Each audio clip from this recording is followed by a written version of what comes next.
Have you ever wondered why it's so hard to resist a sale?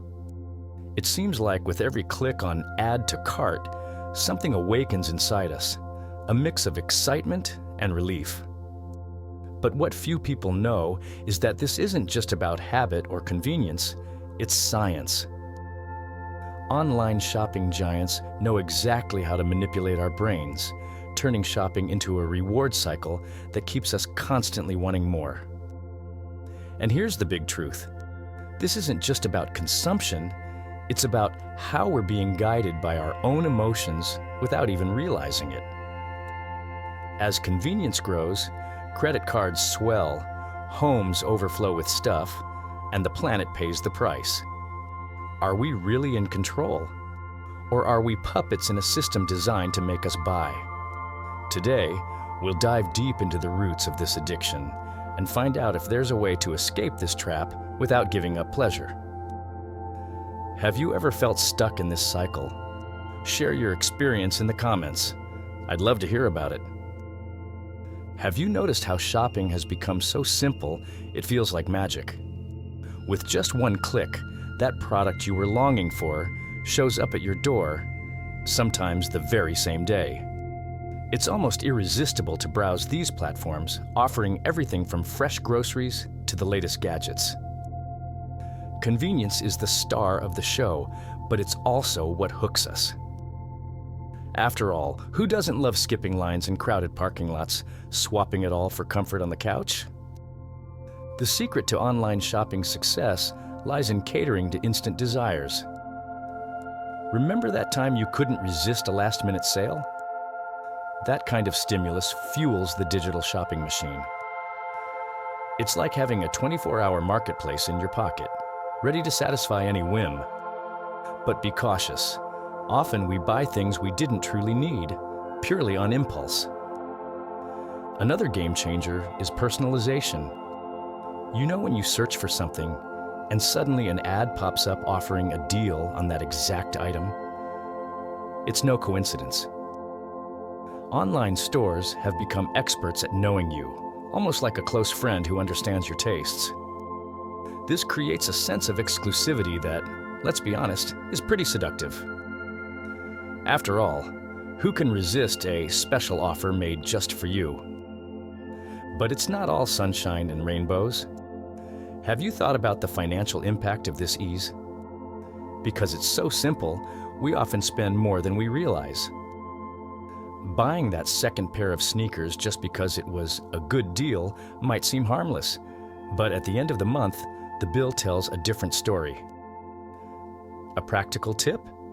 Set credit card limits or make lists of what you truly need before opening the app. Speaking of convenience, payment methods have evolved so much that you barely feel like you're spending. The one-click buy technology removes that moment of reflection we used to have in physical stores. Here's an interesting exercise. The next time you're about to buy something online, add it to your cart and wait 24 hours. You'll be surprised at how much the desire can fade. Another curious aspect is the emotional impact. Did you know that just adding to cart can provide a sense of control and comfort? This explains why so many people turn to online shopping during stressful moments. But be careful not to turn it into an escape habit. When you feel that urge, try other stress relief activities, like listening to music or doing quick exercises. With all this, it's clear that convenience comes at a price. Consumers are more connected, but also more vulnerable to the psychological tricks of these platforms. But what happens after the purchase is made? That's where we enter the fascinating field of biological rewards, where our brain turns every purchase into a mini dopamine party. During today's video, besides the main topics, I'd like to share something that's made a difference for me. Recently, I started using CineBoost, which has been helping me improve focus, energy, and even reduce anxiety in my daily life. If you're interested in learning more, check out the pinned comment. And the best part is, you only pay for shipping. Did you know that every time we make a purchase, our brain rewards us with a true chemical festival? That's right. When you click checkout, dopamine, known as the pleasure hormone, floods your system, creating an almost euphoric sensation. And it doesn't stop there. When the package finally arrives, the unboxing generates another wave of dopamine, doubling the reward experience. It's as if shopping is an emotional journey with two incredible stops. This mechanism is deeply rooted in our evolution. In the past, accumulating resources meant survival. Today, this translates into the urge to acquire things, even when we don't need them. Think about the last time you bought something just because it was on sale. That hunt for a discount is your primitive brain at work, telling you not to miss a survival opportunity. Now, imagine the cycle: the search for the product, the click of the purchase, and then the anxious wait for the package. Each step is meticulously designed to keep you engaged. Remember when stores introduced countdowns for sales? This sense of urgency taps directly into our biological system, making it hard to resist. It's almost like we're competing with ourselves. The science behind this explains why so many people feel so connected to online shopping.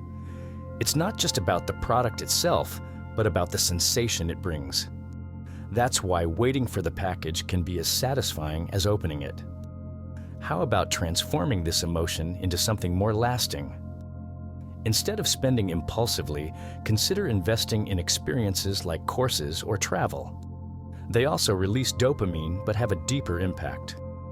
The interesting thing is that this chemical relationship can be used smartly. For example, one way to trick your brain is to create wish lists. Adding an item there already activates part of the pleasurable sensation without the need to spend immediately. Plus, when you finally decide to buy it, you'll be sure it's something that truly makes a difference. On the other hand, excessive behavior like this can lead to a kind of emotional saturation. Over time, that fleeting happiness from shopping starts to lose its effect. That's why so many people end up accumulating items they no longer use. They no longer shine the way they once did. A practical solution: organize a decluttering session, separating what's still useful from what can be donated. Who knew letting go could also feel liberating, right? However, all this rampant consumption doesn't just affect our emotions. It also hits our wallets, and the impact is much greater than we imagine. What if I told you that the rise in spending in recent years is a direct reflection of this brain dynamic? More than ever, it's worth understanding how this affects not just our finances, but also our society. If you're enjoying this content, don't forget to subscribe to our channel. There's much more to come, and your participation makes all the difference. Have you noticed how spending has skyrocketed in recent years? Today, Americans spend far more on consumer goods than they did a few decades ago, even though population growth has been modest. And note that the cost of many products has decreased. So why this explosion in spending? The answer lies in a powerful mix of easier access, persuasive marketing, and our emotions. The perfect combination to drain wallets without noticing. Think about it. In the past, shopping was an event. You had to plan, go to a store, and choose carefully. Now, in just a few minutes, you can buy almost anything you want.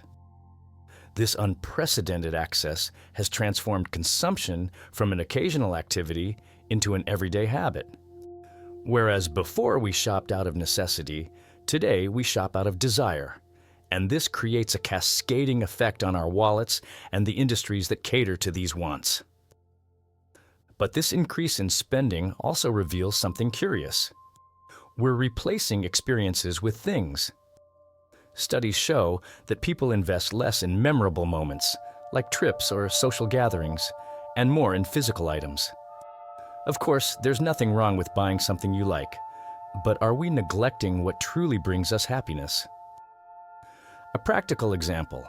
Instead of buying a new outfit every week, how about saving that money for a special dinner with friends? Another interesting point is how brands know this and create strategies to capture your attention and your money. Promotions like buy 3, pay for 2, or free shipping over a certain amount aren't just good deals. They're calculated to make you spend more than planned. How about flipping the script? Before buying something, ask yourself, will this truly improve my life or just satisfy a fleeting impulse? However, the impact of this increased spending goes beyond personal finances. By buying more, we're also generating more waste and fueling industries that aren't always sustainable. Think about electronics, for example. With planned obsolescence, we're constantly replacing devices that could still work. This not only strains our wallets, but also the planet. There's also an emotional trap in this consumption cycle. Buying something new brings immediate pleasure, but that feeling tends to fade quickly, leading you to seek more. It's an almost infinite cycle of chasing novelty, but rarely feeling truly satisfied. Want to break this pattern? Try setting a no shopping day in your weekly routine and see how it challenges your habits. As spending increases, houses are also getting bigger to accommodate all this stuff. But does all this extra space really help, or does it just hide a bigger problem? Let's explore how the need for more storage reveals so much about our consumption habits. Have you noticed how houses keep getting bigger, yet it still feels like we never have enough space? That's no coincidence. With increased consumption comes a growing need to store everything we accumulate. Crowded closets, extra storage units, and even rented self-storage spaces for items we rarely use. The curious thing is, even with more space, the sense of disorganization doesn't go away. It seems that the more we have, the more we lose control. This accumulation reflects something deeper: the difficulty of letting go. How many times have you looked at an object and thought, I'll use this someday? But in reality, it just takes up space. A practical example to change this dynamic is the one in, one out method. If you buy something new, choose an item to donate or recycle. This practice helps keep the volume of stuff under control and encourages constant reevaluation of what's truly useful. Another critical point is the destination of the items we discard. Donating clothes or furniture gives the impression that we're helping, but the truth is, much of this ends up in landfills. This happens because many donations don't meet the demand or aren't in usable condition. Therefore, before donating, assess the state of the items. For clothes, consider swapping with friends or participating in local bazaars. It's more sustainable and strengthens connections. The accumulation increase also has emotional impacts. Studies show that living in cluttered spaces can heighten stress and anxiety. After all, every extra item is an undecided choice, a silent reminder of something that needs resolution. To alleviate this, try progressive minimalism. Start with one drawer or shelf and expand gradually. The relief of seeing an organized space is almost therapeutic. And what about sentimental items? Often, we keep things for their emotional value, but do we need all of them? An interesting alternative is photographing these objects before letting them go. This way, the memory remains, but the physical space is freed. This can also create a sense of lightness, allowing you to focus more on the present than the past. However, the biggest challenge is shifting the mindset. It's not just about organizing what we already have, but avoiding accumulating even more. Adopting a conscious approach to consumption may be the key to stopping this spiral. And don't forget, the more we accumulate, the greater the impact on the environment. But are we truly aware of the damage this rampant consumption is causing to the planet? The impact of our excessive consumption extends far beyond cluttered homes. Every item we buy, especially those we quickly discard, leaves a significant environmental footprint. Plastics, clothing, packaging, all of it eventually ends up in landfills or worse, in the oceans. Did you know that the fashion industry alone is responsible for about 10% of global carbon emissions? And that's not even counting rivers contaminated by dyeing processes. What makes this reality even more concerning is the prediction that, by 2060, natural resource usage could double. This means more extraction, more production, and inevitably more waste. Think of something simple, like a disposable cup. It's used for a few minutes but could take hundreds of years to decompose. Now imagine that multiplied by billions. It's a cycle that's unsustainable unless we change how we consume. Packaging is also a major culprit. Products often arrive wrapped in layers of plastic, cardboard, and styrofoam, much of it unnecessary. A practical way you can help? Opt to buy in bulk or shop at markets that allow reusable containers. Not only does this reduce waste, but it also connects you to a more conscious lifestyle. Another critical issue is clothing waste. Did you know that only a fraction of donated clothes are actually repurposed? Most of it ends up in landfills, contributing to the rise in textile waste. Why not take a different approach? Explore alternatives like upcycling, turning old clothes into new pieces, or participate in clothing swap initiatives. These small actions can have a big impact. We can't ignore the growing problem of electronic waste. Discarded gadgets are a source of chemical pollution, with heavy metals that contaminate soil and water.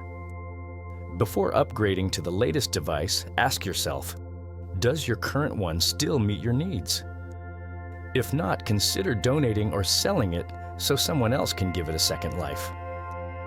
This brings us to the crucial question: how can we balance our modern needs with protecting the planet? The answer lies in adopting more responsible consumption habits and rethinking what truly matters.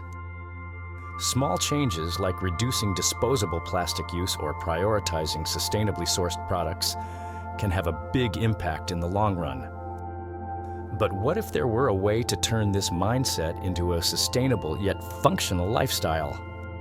That's where the power of sustainable solutions comes in. Fortunately, not all is lost. Movements and initiatives are emerging to transform how we consume and manage what we already have. Minimalism, for example, is a philosophy gaining traction. It invites us to live with less, focusing on what truly matters. Imagine a wardrobe with fewer but versatile, high-quality pieces instead of dozens of items you rarely wear. This approach not only reduces consumption, but also increases personal satisfaction. Another interesting movement is zero waste. People committed to this lifestyle aim to minimize waste as much as possible. A simple way to start is by replacing disposable items with reusable ones, like water bottles, shopping bags, and food containers. These small steps not only reduce environmental impact, but also inspire those around you to rethink their habits. The circular economy is another revolutionary concept. Instead of the traditional make, use, discard model, it proposes a continuous cycle where products are repurposed, recycled, or transformed. Think of companies offering free repairs for their products or brands creating clothes from recycled plastic bottles. These practices show that sustainability doesn't have to mean sacrifice, but rather an opportunity for innovation. Technology has also become a powerful ally. Apps that connect people to trade or sell used items, for instance, help extend the lifespan of objects and reduce unnecessary consumption. Have you ever thought about trading that book you've already read for another on your wish list?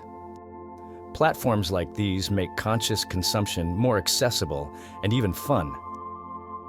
Another practical way to contribute is by supporting companies with sustainable certifications.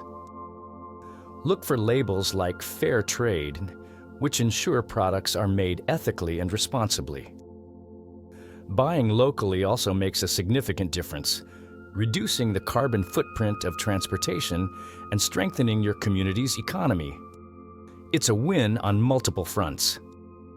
And what about the emotional impact of adopting more mindful practices? Many people report a sense of freedom when letting go of excess and choosing more thoughtfully what to buy. After all, sustainability isn't just about saving the planet, but also about living lighter and more meaningfully. How about starting with a small challenge today? Pick one day a week to consume only what's essential and see how it transforms your perspective. Adopting these solutions isn't just a trend, it's a necessity for the future. As more people join these movements, we create a wave of positive impact that can transform society. But are you ready to apply this in your life and become part of the change the world needs? The change begins with a conscious decision to question the consumption habits we've cultivated over the years. It's not about completely eliminating the joy of shopping, but about reevaluating what, how, and why we consume. Ask yourself, does this truly add value to my life? This small mental exercise, though simple, is the first step to transforming impulsive spending into intentional choices. For many, the challenge lies in resisting the emotional appeal that shopping brings. The good news is there are alternatives that offer the same emotional reward, but with lasting benefits. Instead of shopping on impulse, how about investing in experiences? A walk with friends, a creative workshop, or even an online course can bring a much deeper sense of fulfillment than a new pair of shoes. Another strategy is redefining your relationship with the things you already own. When was the last time you truly used that kitchen gadget or piece of clothing stored in the back of your closet? By rediscovering what you already have, you might realize you don't need as much as you think. Try the 30-day challenge. Spend 1 month without buying anything new, except for essentials, and see how it impacts your relationship with consumption. The power of planning shouldn't be underestimated either. Creating wish lists, setting a monthly budget, and establishing financial goals are practices that help control spending. Imagine, for example, setting aside part of the money you'd use for shopping to invest in a fund or even a personal project. These small adjustments can lead to surprising financial transformations. Additionally, educating yourself about conscious consumption is a powerful tool. Understanding where the products you buy come from, who makes them, and their environmental impact makes you a more responsible consumer. Start by researching brands that prioritize sustainability and ethics in their processes. Buying then becomes more than a transaction. It becomes a choice that reflects your values. Finally, it's important to remember that no change happens overnight. The journey toward more mindful habits is gradual, but every step counts. Cultivating patience and celebrating small victories along the way makes the process lighter and more motivating. In the end, the reward isn't just better controlled consumption, but a life that's fuller and more aligned with what truly matters. Now that you're familiar with these strategies, which one will you try first? Small changes can lead to big impacts. And the best part? This journey is as transformative as it is rewarding. To keep watching videos that help you understand and reshape your habits, subscribe to the channel and turn on notifications. Now that you know how consumption affects your emotions, how about starting a small change today? What will be your first step? Share your thoughts in the comments and stay tuned for the next video. It will complement everything we've discussed here. See you there!